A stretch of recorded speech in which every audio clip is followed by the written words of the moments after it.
I chose to do my report on the Adoption Assistance and Child Welfare Act, or Public Law 96-272.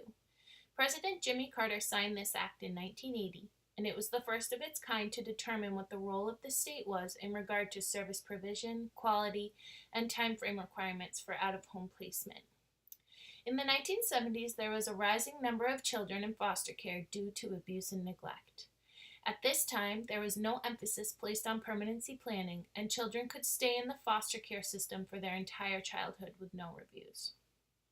Children with a special needs diagnosis and children who were considered ethnic and racial minorities were the most affected and faced many obstacles in terms of getting adopted.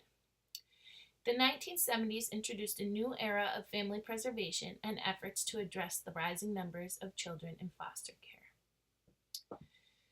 This act had many goals. The first was to require states to make adoption assistance payments. These funding supports were meant to ensure that obstacles such as age and disability would not preclude the possibility of adoption. There was a priority to have a clear definition of what special needs meant, as additional funding would be given to families who adopted children who were considered as having special needs. Another goal was to require that each state make reasonable efforts to prevent removal of the child from the home and place emphasis on the reunification process happening as soon as possible. There was a requirement that each child be placed in the least restrictive environment, which was usually with extended family members who lived close to the child's parents. In order to make sure children were being monitored in the system, there were mandatory status reviews for every child in a non-permanent setting. The implementation of the Adoption Assistance and Child Welfare Act had two major prongs, one being institutional, the other residual. The first prong, institutional, was authorized funds for a broad range of child welfare services. The second prong, residual, was related to foster care and adoption subsidies. There were both positive and negative impacts of this act. Some of the positive impacts were a temporary decrease in the foster care census, as well as a large increase in the programs to empower, strengthen, and preserve families.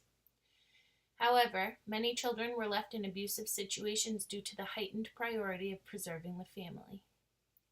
As time went on, there were many publicized deaths and a newly increasing foster care census.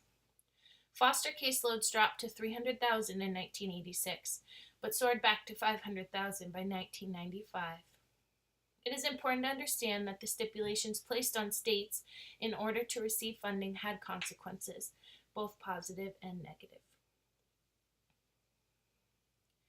The Adoption Assistance and Child Welfare Act advanced human rights in many ways. It focused on the well-being of children in the foster care system and ensured they were being monitored. It supported the chances of children of ethnic and racial minorities and children with a special needs diagnosis being adopted. It also put programs in place to help families have the skills and support they need to care for their children. However, consequently, there were some setbacks for human rights. Some children were left in or returned to abusive situations in order to meet funding criteria as a state. I personally found it most interesting to see how the foster care census changed throughout history in relation to certain societal occurrences such as drug epidemics. I also found it very interesting to learn about the lack of services for children within the foster care system in the early 20th century. It's very impressive how much progress our country has made in this area, although there's still much work to be done. Thank you.